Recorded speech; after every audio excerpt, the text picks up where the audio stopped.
I was actually dealing poker.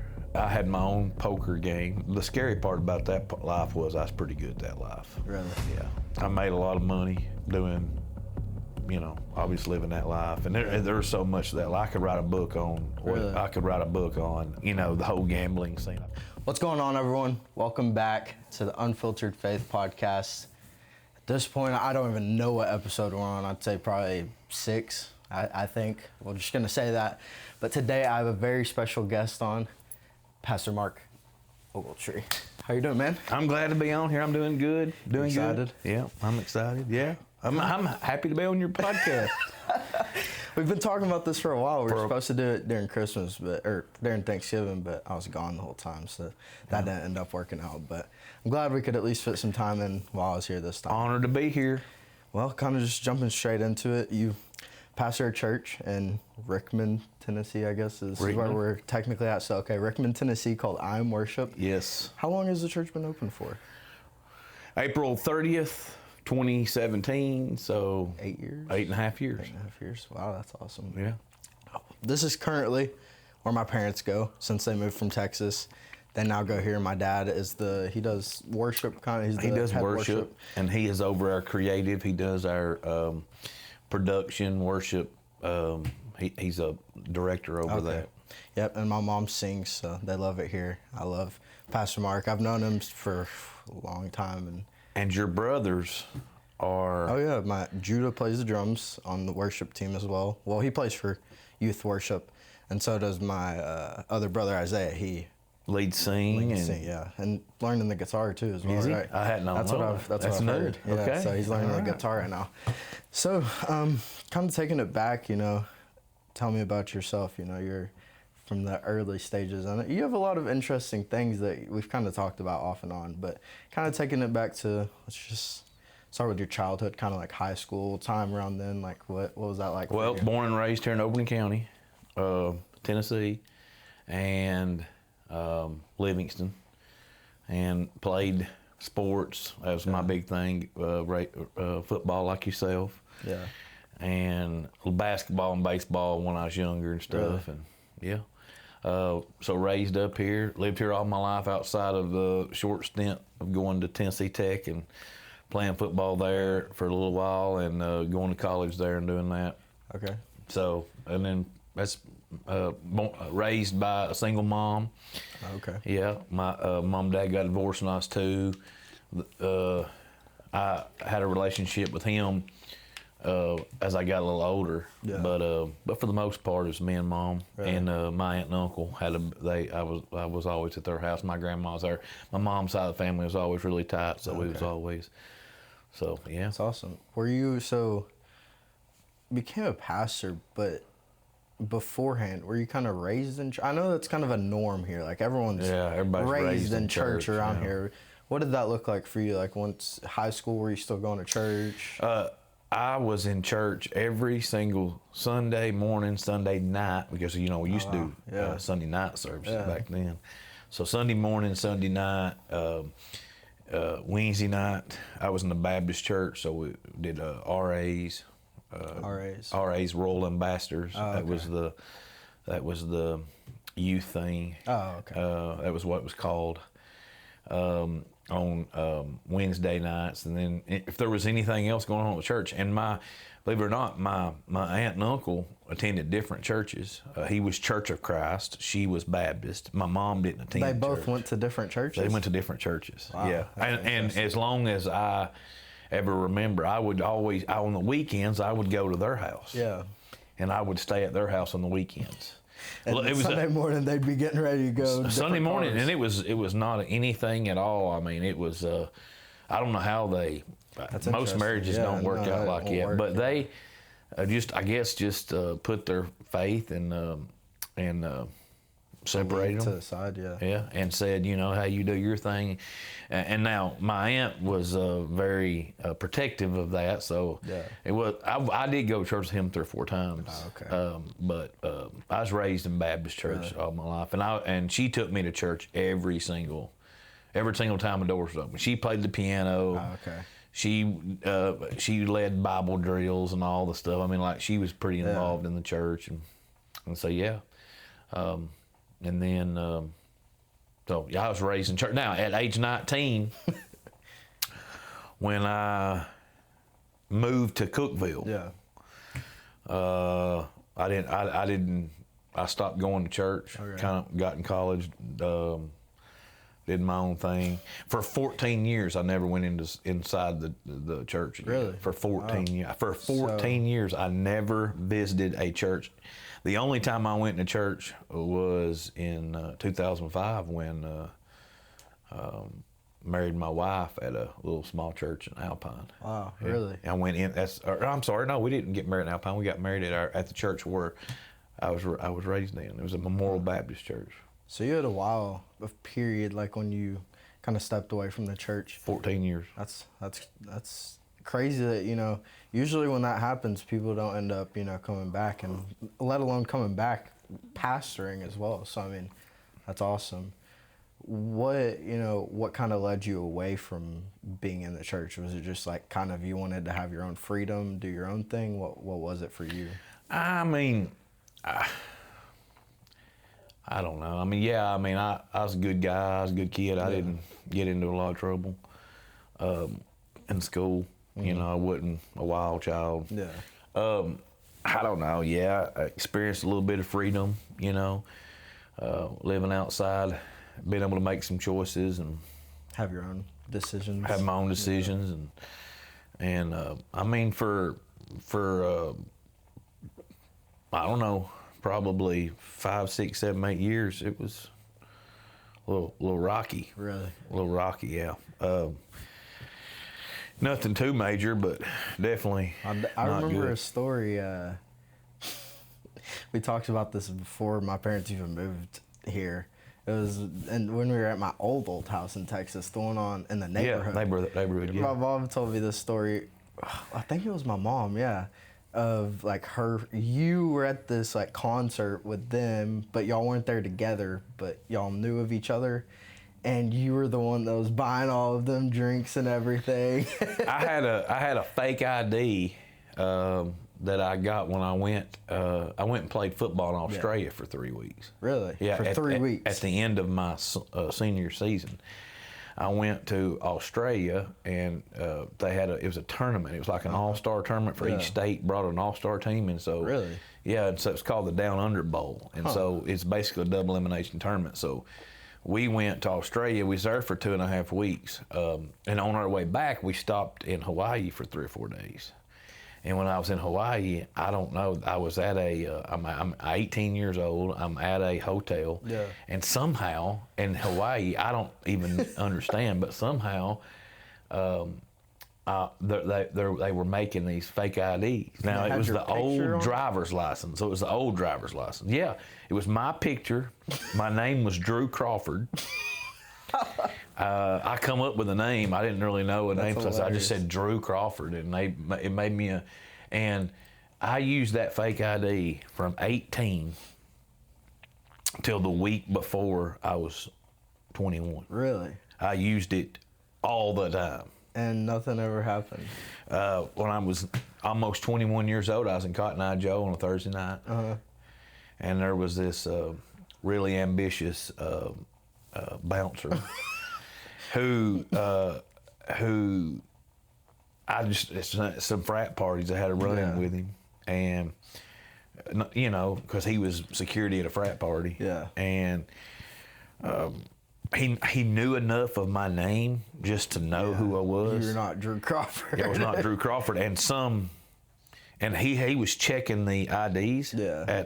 And so immediately when he saw the ID, he was like, well, maybe that's, and then as I was coming in, somebody that I knew was in line behind me, and they yelled at me, and I turned around, and he took my ID. I mean, I didn't get in trouble for it, but he took my ID, and so for a week I was without my ID. That's a shock to me that you could get away with that in like such a small town, because like Austin. Well, I didn't do it in Livingston. Oh, okay. Well, I mean, even then, but in Cookeville, it's still a pretty small town back then. I mean, like it's not even like Cookeville is like when I try and compare, Cookeville is like Leander to me, like to Austin. Like it's It's not a big town like Nashville, but it's close enough to, you know. I was probably smart enough to, you know, not go in somewhere where they knew You me might see someone. and use my ID but no, man, that's the kind of decisions I made. That's the kind of decisions I made for about 8 years right there. Really? Just Partying. Yeah, I mean, it wasn't too crazy. I mean, but it was definitely. I'd say I was never really a partier. Like, I didn't enjoy going out to parties, like, in the sense of most people think, like, 50 people there. Like, I was never that type of person. You know, I'm just, as you're sitting here talking to me, I'm trying to, for the life of me, trying to figure out where it was that your mom saw me. It was some type of concert. Yeah, it might have been like Leonard Skinner or something. But that's what she said. It wasn't her, but it was her friends that you got it for. Oh, of course not. She was the good girl. Yeah. But here I am, the heathen. Yeah. Yeah, I get it. But yeah, parties never really like. I was like, like. I just thought about it too much, you know. It's like something could go wrong. Someone could get angry, pull out a gun. Like, it's not worth it for me. I was always the type of person, hey, my 7 or 8 friends get together at a house, all hang out, may have a drink, may smoke, whatever. That's like more of what I got into. I was never a type to, let's go to a party where there's 150 people in this little house. That just bothered me. That wasn't my sense of fun. Yeah, it's definitely a different world nowadays, for sure. I mean, you're so number one, being in Texas, I don't know anything about that kind of atmosphere, culture, but around here, you know, going back, it's not even the same type situation. Oh, yeah. Totally different outlook now, and well, for kids, I'm talking about, you know, just so like you said, a lot of things can go wrong. A lot of weren't as common in back then. Yeah. I mean, this was probably I'd say my junior year, I think. There's this girl at my school that she was a senior. She turned 18, and she had a party, her 18th birthday party, at like a hookah lounge, whatever, something like that. She rented it out, her parents did or something. I didn't go because I didn't, like, a lot of my friends went, but I was like, that's just not my type of thing. Yeah. So I didn't go. Well, it turns out one of the guys there was involved in, you know, some type of gang activity. He was from like farther away. Well, someone snuck in the back and shot him, and he died. Really? At her birthday party. See, it's crazy. Exactly, and that's just like something where I don't even want to take the risk. Like, sure, it's something that's not even fun to me. Why go out and even risk, you know, getting caught in a crossfire or something like that? Like, that was always what I was thinking about when I thought about that type of stuff. Absolutely, you got to. Unfortunately, nowadays, that's something that you always have to think about. So, I mean, going back to different world. It's different world. Whole different society now. For sure. So, you and Ashley got married. So neither one of y'all were like going to church or anything when y'all first got together? No. As a matter of fact, no. I met her. I won't get too far into the weeds on this. It's kind of boring. But I had my own poker game and was, dealing poker and in Cookeville, and it was 5 nights a week. Really? And I come home one night about 4 a.m. And I was out on the porch, and it was at my grandma's house. My grandma had passed away. I bought her house from my parents, from my mom and uncle and aunts. Okay. And so I was across the road a couple of years after my grandma died, a year actually, and she just happened to be spending the night with her uncle who lived across the street. Yeah. Oh, okay. And she had spent the night. She was on her way to work, and it was about 4:30 in the morning. What did she do at the time? She worked at a gas station. She was a manager of like the raceway in Livingston. Oh, yeah, okay. And she was going to work one day, and she come outside on the front porch, and I whistled at her. I can't even whistle now. I tried. I can't even whistle.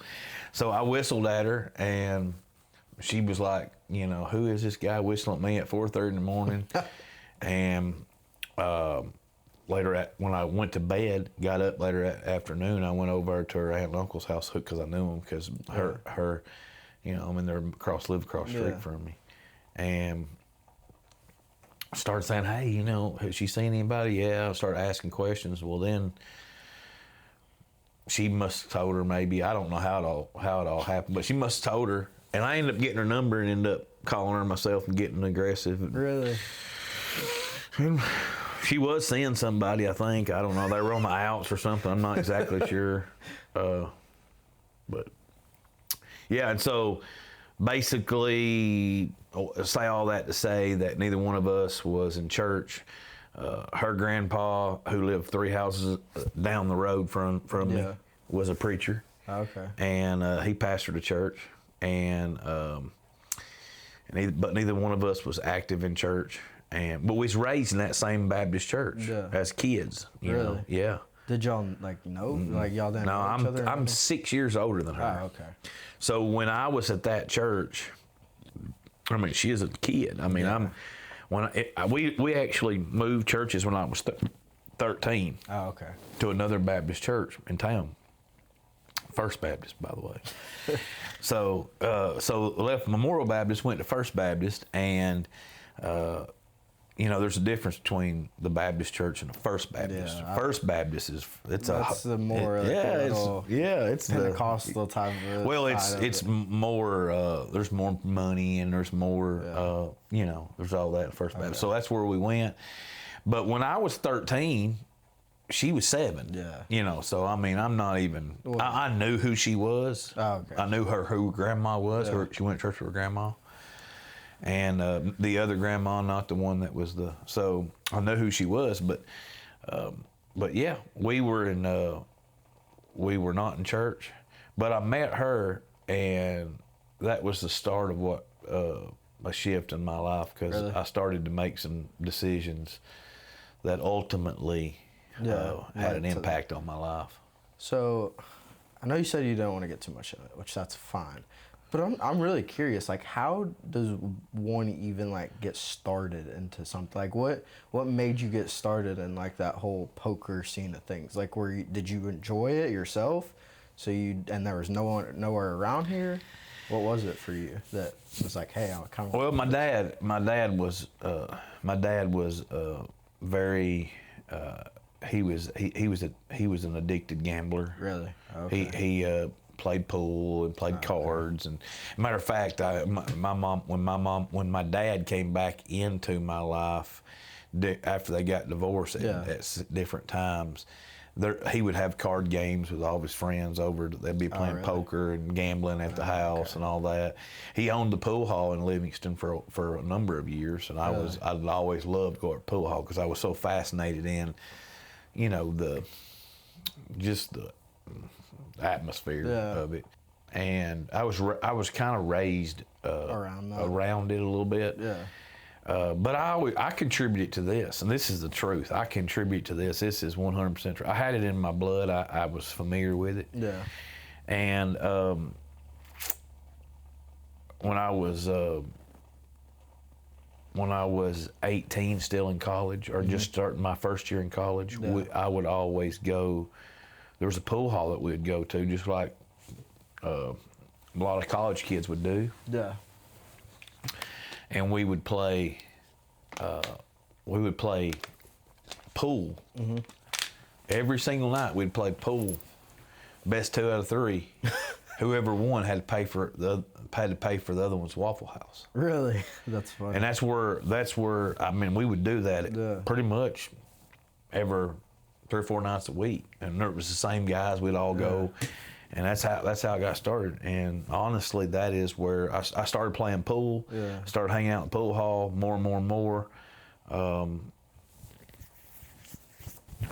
One thing led to another, and I went down the scary part about that life was I was pretty good at that life. Really? Yeah. I made a lot of money. Doing, you know, obviously living that life, and there's so much of that. I could write a book on. You know, the whole gambling scene. I've been to every pool hall from here to Virginia Beach. I've been in action with some of the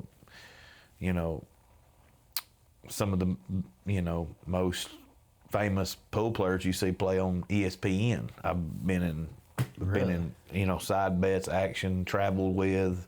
Wow. And then the poker thing, as far as that goes, above the pool hall was an apartment. And I rented that apartment. And really? Yeah, I had a cook. I had a cook. I lived in Livingston. I had a cook that would come in and cook meals for free, and I would feed these guys. And it was a no limit cash game, Texas Hold'em. That's when Texas Hold'em was real big and money maker. Won the World Series of Poker. Is it? Yeah, I mean, I used to play a lot, like with my friends and stuff.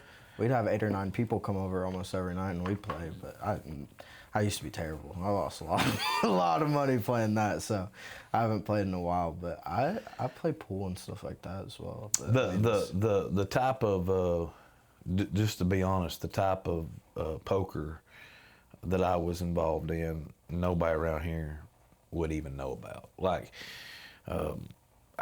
there's a friend of mine who lived in Livingston, down in the Hidden Valley, and we used to go down there when I was in my younger 20s, and we would we'd play guts, and I don't know what that is. I don't know. It's a gambling game. Might lose a $100, $150 or something, and but no, I mean, I was involved. I mean, it wouldn't. I mean, people would lose $5,000, $10,000, $15,000 a night. Wow. I mean, but that was. So, I mean, it was pretty like high-end people then. Like, it wasn't just your average. They traveled everywhere to play. They were bookies, and they came from Nashville, and they came from everywhere. So it wasn't like a local thing that was gone. It was pretty big. Nobody around here was local except for one guy in Livingston that even knew about it. Really? Nobody could afford it. You lose one, you couldn't outrun it. You lose one night, and you don't lose $1,000 and then outrun that. You're in trouble. Yeah. Most people around here are in trouble if you lose $1,000. Oh yeah. Those guys right there. I mean, wasn't even breaking a sweat. So. No, they come back the next night. And, wow. So you didn't play? I'm assuming, right? You were just the host. I played, but I wouldn't. But you weren't playing to win. It wasn't as sure as it was as to. I made some really good money doing that. Oh yeah, I mean, there's a movie that I've watched about it. It's I forget what it's called, but it's on Netflix. But the whole life, again, I played poker, I played pool, and I was as good as, the average person or a little better. Yeah. But honestly, I was so wrapped up into that, I made a life out of it. Yeah. I mean, literally. I mean, when you do that type of stuff, because I'll never forget this. I went to a local bank. Yeah. And I bought my house, and I bought a brand new car, and I bought a boat. And I did every bit of that without having a job, without having a real job. IRS was probably questioning that. Yeah, probably. That was a long time ago. Oh yeah. But I told the bank let me have the money because I told them that this is what I do. You told them what you did? I told them what I did. That wasn't like not legal. I mean, like I don't know. They just didn't care. I mean, I guess they don't care. I honestly don't. Money. I honestly don't even understand it. I don't even. That's pretty interesting. But I mean, hey, so like that happened. How long like of a period was that? Because it was 3 or 4 years. Really? Yeah. And then what led to you? Because I'm assuming. You said you left the poker thing, went back to your house. That's when you saw Ashley, probably 3-4 months. No, I was still in the poker thing. Yeah, that's what I'm saying. Like you were, but that was about 3 or 4. Well, after about 3 or 4 months, I just wanted to spend time with her. Yeah, and you were too occupied with that. And I was just like, something's got to give. Yeah. I chose her over the poker. Yeah. Truth be told, one of the lowest times in my life. From a financial standpoint. Yeah. Because when I did that, I didn't have a career path. Oh, yeah, I mean. So, literally, by cleaning myself up, I went bankrupt. Like 2005, I filed bankruptcy. Yeah. Same year I got married. Matter of fact, I asked her parents, can I marry your daughter? And they're like, this was after I left the poker. And they're like, well, and I was trying to find my way in life. Yeah. And her mom and dad asked me and said, well, how are you going to marry? How are you going to support? You don't even have a job. And I was like, well, I'm looking for something. Yeah, I mean, yeah, that's... And ended up going to work for Save a Lot. Save a Lot. Yeah, Save a Lot, making that? $5.85 an hour. $5.85 $5.85 an hour. It was one of the... in 2005 too. I mean, that's 2005. Whatever minimum wage was. I think it was five. It might have been $7.35, but it went from $5.85 to $7.35. I'm pretty sure, and it was one of those two. I worked there. That's insane. I worked there just to hold a job down, Yeah. like literally just to have a job, and but I was in a bad place. Paradigm, my mindset wise, you know. That's a whole lifestyle change as well. Like everything shifted. I just knew I had to get out of that, and that wasn't as easy as I mean, there was a lot that went into that. My whole life was centered around that. Oh yeah, and I mean, you can't just randomly disappear from that. Or I lost everything. I lost everything as far as my house, my car. Not my house. I saved my house because I filed bankruptcy, but car, boat. Wow. People that I knew. I mean, like I cut clean break. Yeah, I mean, you basically started over again. And then you know, after a while, I didn't stay at that grocery store long. I got on the beer truck and started slinging beer in grocery stores. Like, you know, delivering beer. Doing deliveries, Yeah. So during this time, was she still a manager at that store, at that gas station? Oh, yeah. She stayed there? She kept us going. You were just extra money at that point, like Yeah. whatever you could bring. Well, I mean, extra money. I mean, there wasn't any extra.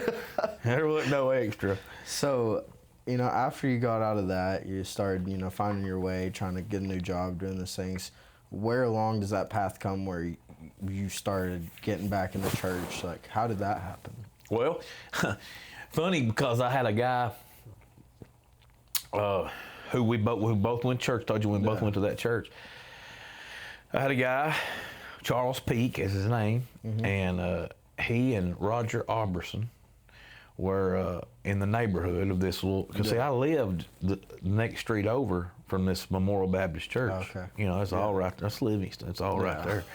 So, I mean, they both came. It's about 7 or 8 o'clock. I worked nights. At that time, I was working at Coca-Cola doing the same thing. Instead of beer, I was doing it with Coca-Cola. I worked there for 8 years. 7 years. But during that time, we had had Mark. He was 2. And Max was a baby, like just born, like newborn. And I was home one night. I guess it was a night that I didn't work because I worked Sunday through Thursday night, so it had to be a Friday night or a Saturday night. And I worked I went in like at 7 p.m. Got off at like 4 a.m. Oh wow! And that's almost like a nurse shift, like an overnight shift. That's crazy. Wow. Yeah.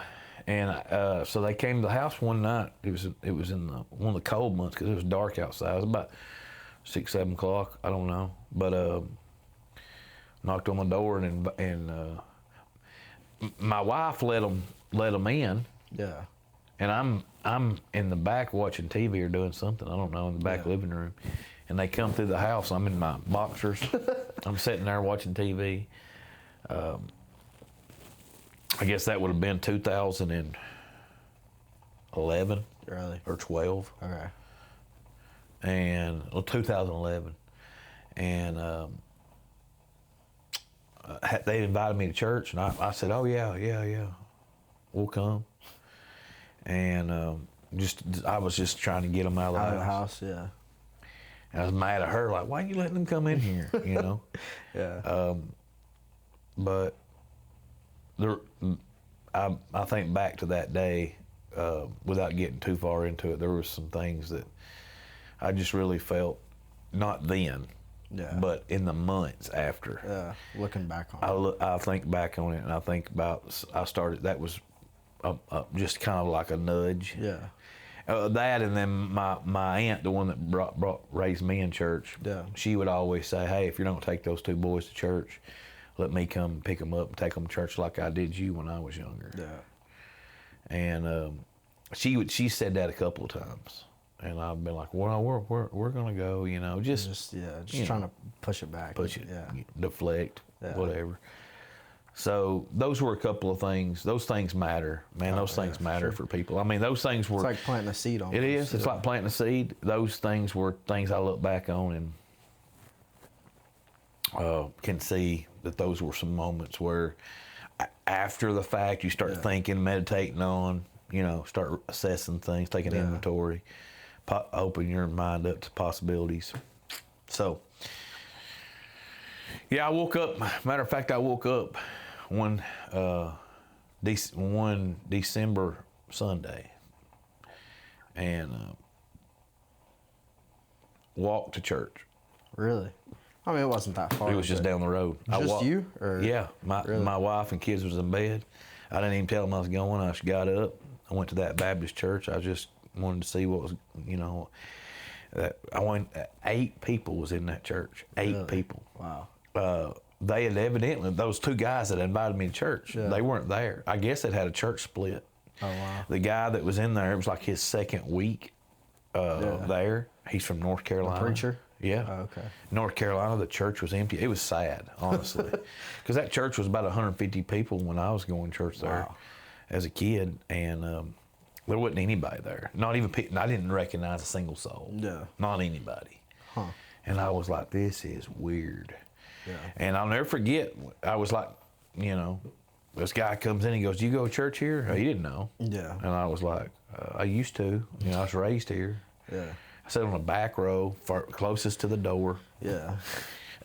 There was 7 other people spread out in this 150, like spread out. They weren't even sitting together. Pretty big church, and there's just people just sitting there. And then he's up there. There is no piano player. There is no nothing. There is no. It's him. Well, funny you ask. He walks back to the back of the church, and he's talking to me in front of everybody. Talking to you? Yeah. And he says, "You go to church here?" This is during service. And I was like, I used to when I was a kid, and he said, "Oh, you know all these songs in this book?" And I was like, "Yeah," and I do. I could tell you page numbers. Yeah. We sung those songs all the time. Oh yeah, no. He said, "Do you mind leading us in some songs?" I said, "It's the first time being back in church in 14 years." No, absolutely not. And he goes, "Seriously, you won't?" I said, "No." Matter of fact, I was that close to getting up walking out, man. I was.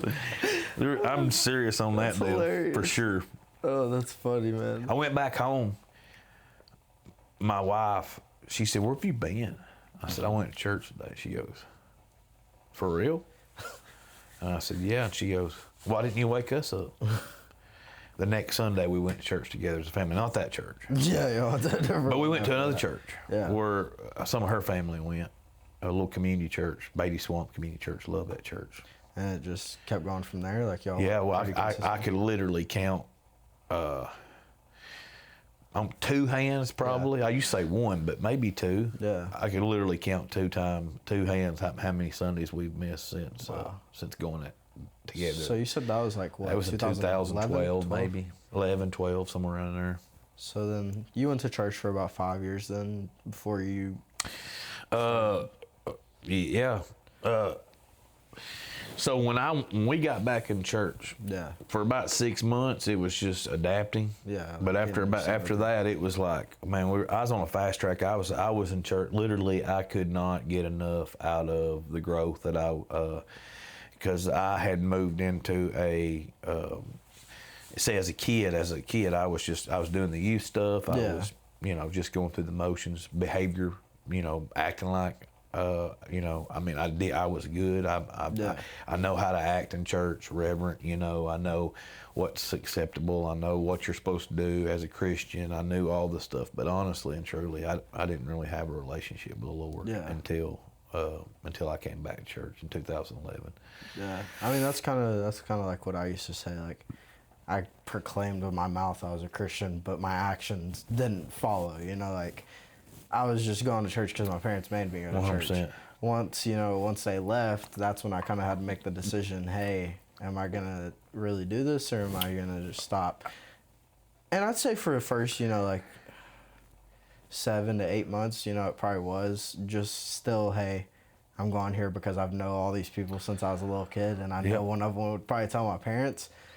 But then I, you know, really started thinking, I was like, okay, look, if I'm going to be coming here, putting my time into it, leading things, doing this, I was like, there's no point in, you know, not getting anything out of it. I was like, I'm already spending the time here. I'm already doing everything. I got to get something out of it. Or it's just a big waste of time. And it's going to kill me at the end of the day. And so that's really when I was like, okay. And I was still, you know, smoking weed. So I was like, oh, I got to cut that out because I obviously know that's not okay. Like, I go to church with my dad and Pastor Jason. Like, obviously that's not okay. I know that.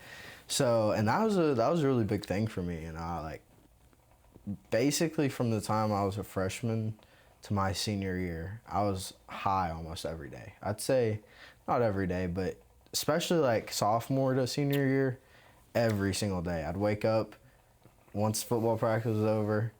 I had to hit my cart in the bathroom while at school, get home, wait for my parents to fall asleep, do it again, and literally just repeat over and over every single day. I figured that. And it was. I figured that. Really? Yeah. Really? Yeah. I mean, I ain't. No one else ever thought that. I figured that. Well, so yeah, so I mean that, and it's just like, it got to the point to where, like, if I'd, like, when I'd come here, like, I wouldn't bring anything with me. I could barely eat when I was here. I could barely sleep when I was here. It was bad. Like, I was like, okay. I know you want to be home. I want to be back in Texas. There was nothing exciting about coming to Tennessee. I was like, all right, I got to stop this. And I tried multiple times before. And so it was during, like, Sozo last year. Probably Sozo last year. I went down to the altar and I was like, God, I can't do this by myself. I was like, I just kept saying over and over again, like, Jesus, Amen. I need you. Like, I need you. I need you. For sure. And from that day on till now, it's been about 7 months now. I haven't touched it once. And then the other big thing for me was nicotine. Like, nicotine was really, like, hard for me because I did that since, like, 8th grade. Yeah. Because, I mean, I don't know how it was, like, when you were growing up, but, like, when I got in school, like, about 8th grade, that's when everyone, like, that did it started doing it. You know, like, right in between high school, they got them, and I was like, vaping, stuff and like that. Yeah, we didn't have vapes back then. Well, yeah, I mean, we're just whatever. Marlboro Red, yeah. You know? Well, so I did that for a lot, and that was honestly, that was probably... Golds. I mean, we didn't have no smelly vapes, like some people's telling me, all this... raspberry. I'm just like, I don't even know. And I don't think vaping is sinful, like, from what like, my understanding of it, but it was one of those things where it's like, okay, I know this isn't what I need, like, personally for my life.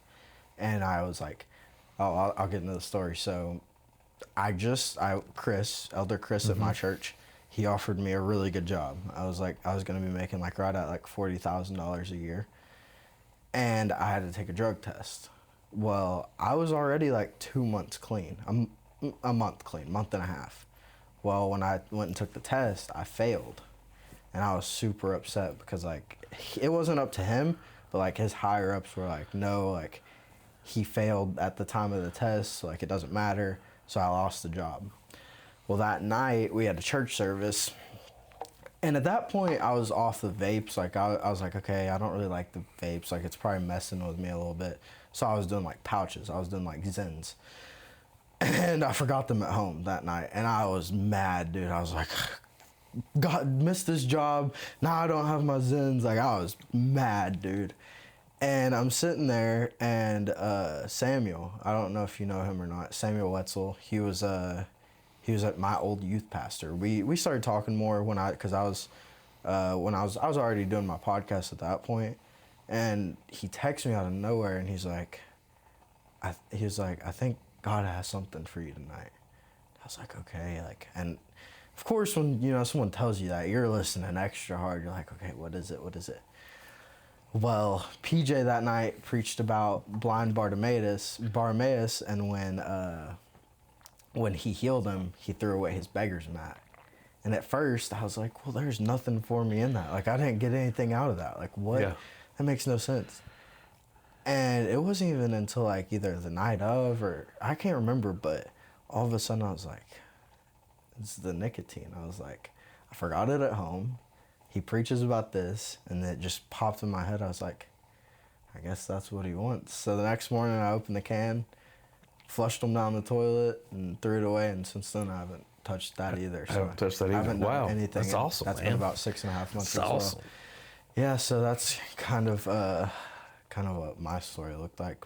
But anyways, getting back to, during your time, what led you, what was that point for you where you knew that you were supposed to start I Am Worship? What did that? Well,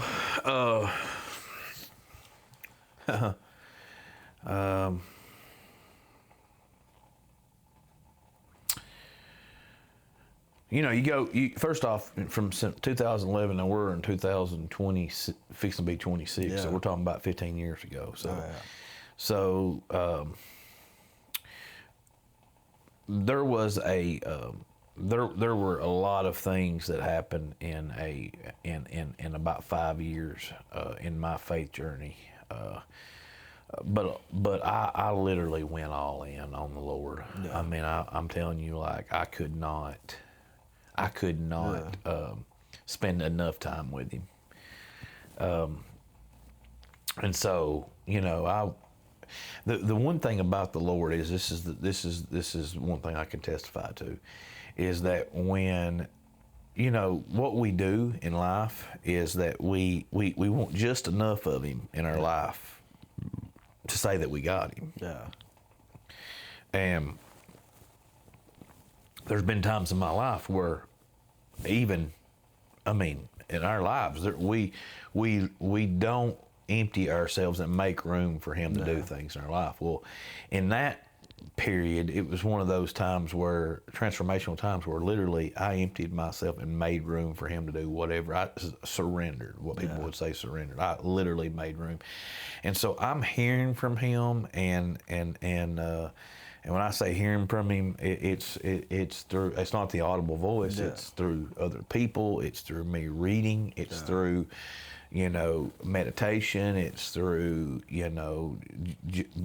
just peace, joy. There's certain things, like you can tell. I mean, when it's from Him, you usually have a pretty good idea. Absolutely, that it is, absolutely, and that's where my relationship with Holy Spirit really was really. Honestly, that's what changed me. Yeah. Is having a relationship with the Holy Spirit. That's what really changed me. And that's why I know how important it is for other Christians out here that are out here living the Christian life without a relationship with Holy Spirit.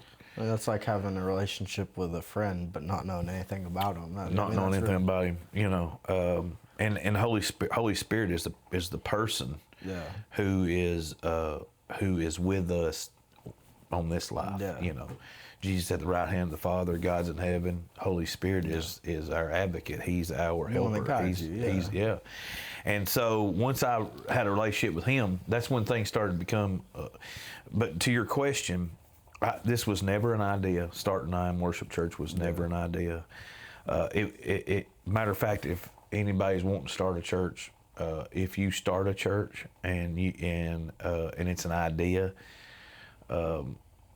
I would tell you right now, it's a horrible idea, because if it's not God and He's not doing it, it's gonna fail. I mean, it's not.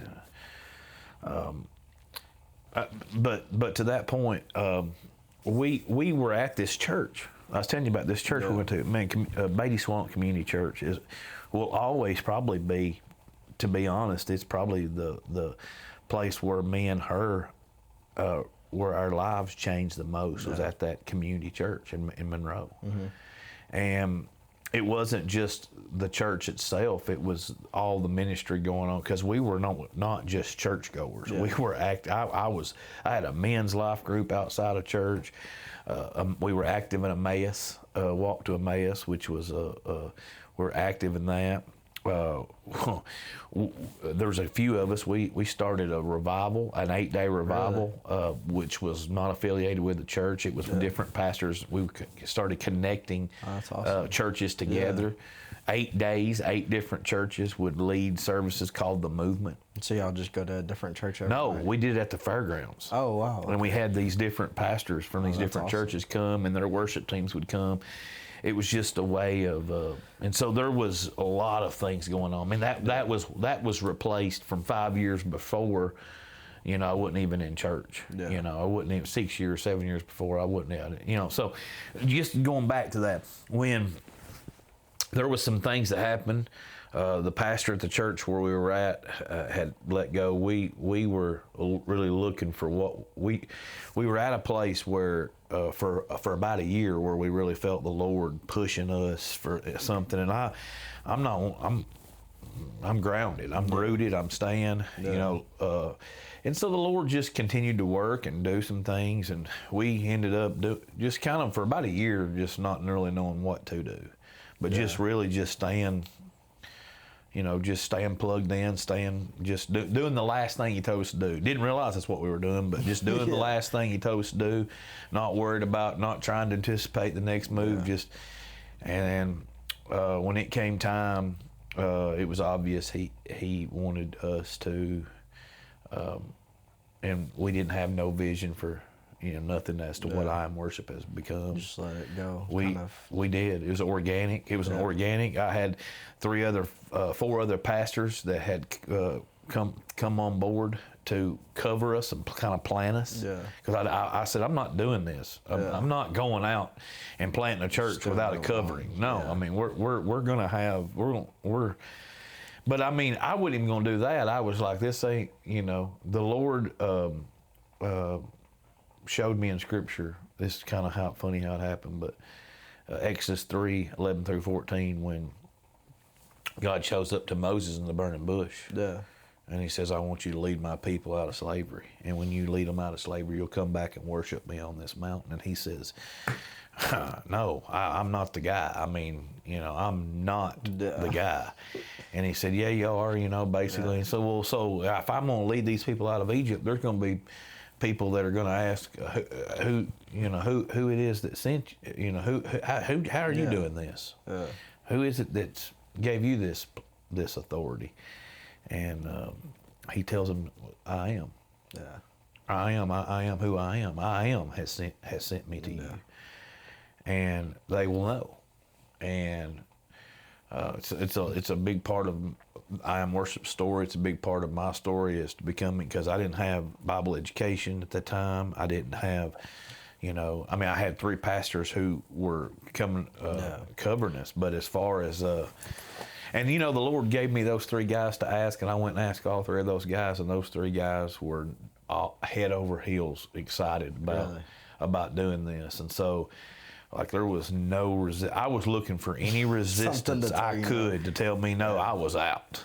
Like anything. I mean, I threw out all these different excuses. And every single time just got put. They just. I mean, not even funny. I mean, there's no denying it. I look back on that. There's no denying it. So, I Am Worship is.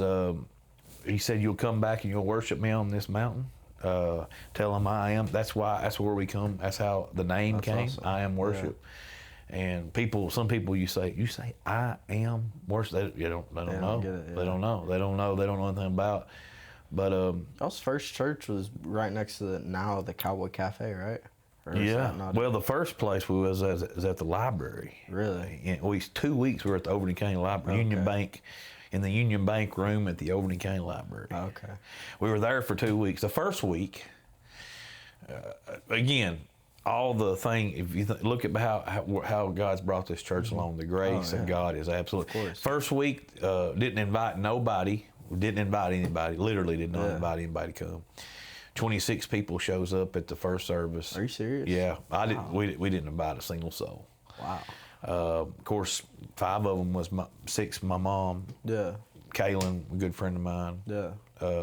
Sister-in-law, and her couple of kids. I mean, so you know, probably 10 of them was family or close friends. But some other people were some people that had been in life groups and that maybe weren't real active in their church, and they were coming and you know whatever. But 26 people shows up, and the next week, me and my wife are going on a cruise. So we don't even go to church that next Sunday. That was the last Sunday we were in that building. And then we come up to the Garden Cafe or Cowboy it was Cafe. Garden Cafe at the time, yeah. And was in that little strip mall for a little year, about a year. There one time. He I did. remember when it came down, he preached there. He preached there, and yeah, we were there for about 13 months. Really? We got kicked out of that place. Are you serious? Yeah, we had 2 services going. Really? Parking was an issue. The restaurant, the Garden Cafe, rightfully so. We were taking up their parking spots. There was nowhere for people to park. Yeah. They got upset. I don't blame them. That's a good problem to have. Yeah, I don't blame them. We couldn't keep people from. We didn't know anybody that was coming to our church. Like, I mean, we didn't know if they were visiting our church. We had to stand out there and say, "Are you visiting our church or are you eating?" That's a kind of a hard. I'm not visiting your church. You know, you don't know. Well, if you're okay, well then as a visitor, you can't park here. You're going to have to park way down here and walk. Well, I mean, it just wasn't ideal. Got kicked out. Landlord says time to go. We seen a church. I said, "You're right." Had nowhere to go. So is that where this building came? That's where this building came. So it was a 17,500 square foot warehouse. Nothing but picture frames and molding. To make the molding to make picture frames was on like a conveyor racks, or something, like shelves, you know, like pallets. They pull it off, and that's crazy. So they did had y'all a have to take all that out? Yeah, I mean, this place is tremendously changed since then. I mean, yeah, it looks great, man. I love it here. It is.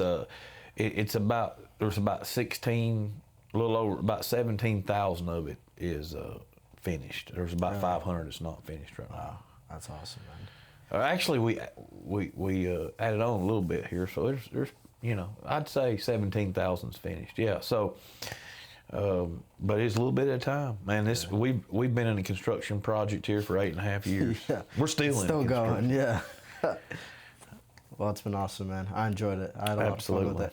Is there anything that you want to besides Sozo? Correct? Is that what it is? Coming up February. Faith for It. Sorry. No. Faith for It, Tennessee. Coming up February. What's the February 27th through 27th. March 2nd. No, I mean, you say, is there anything? The only thing I would say is you know, for your podcast, for your listeners, you know, I guess my biggest thing is I mean, I know Elijah. I've been knowing him for probably the last 6-7 years. Yeah. His family is dear to me and a big part of what God's doing in our lives. His father is actually my pastor, and I know he goes to church here, but he's still a spiritual authority in my life, and I love having Lady C, Carrie, Pastor Mark here, and the boys serving. Was hoping that you would come, really but honestly, not really, because I knew everything that you were saying about needing to do your own thing down there. It's 100%. It's the thing that needed to happen for you, and so I'm glad you kind of made your own way, and you showed your brothers how to do that, and they'll do the same thing. But anyways, as I say all this, I know you got me on, and I'm a pastor, and all this. A lot about my story that we didn't get into, and it's good because a lot of it ain't great. But honestly, the truth is for anybody that's listening is there's going to be seasons in your life. I don't care if you're a pastor. I don't care if you're 21 years old, 20 years old. How old are you? 20. 20. Yeah.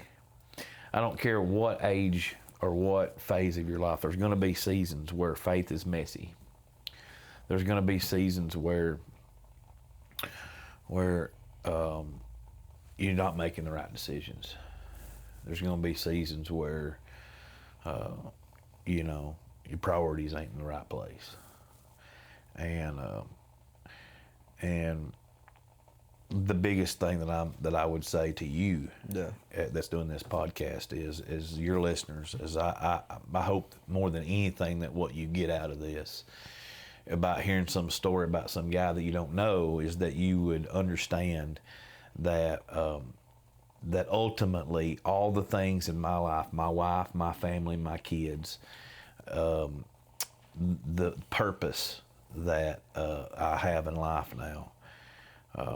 15 years ago, 20 years ago, when I married my wife, that was the shift. And as I get older, all I'm saying is this, is that don't ever give up on the Lord. No matter where you're at, no matter how far from God you feel like you are, none of that, just don't give up on the Lord. Because my testimony is all of the things that we talked about, I feel like has brought me to where I am now with an amazing family, doing something that, quite honestly, I never even dreamed that I would do, and being in relationships with the people that I'm in relationships with, and the purpose that life gives to me, and the people that I get to help and get to lead, and my journey with the Lord, my faith. And so just for anybody that's listening to me and him go on about some things, the biggest thing is just know that he is faithful and that he is sure, and his promises are yes, and he's you can depend on him. And no matter where you're at right now, just know that he's patient, and he's gentle, and he's the answer. So he's been my answer. Yeah, that was great, man. I enjoyed having you on. Thank you for coming on. Absolutely. Thanks for having me. Sir, hope y'all enjoyed today's episode. There will be another one coming out soon. I'm not going to say who, but just be on the lookout for that. Hope y'all have a great rest of y'all's day, night, morning, whenever y'all are listening. Peace.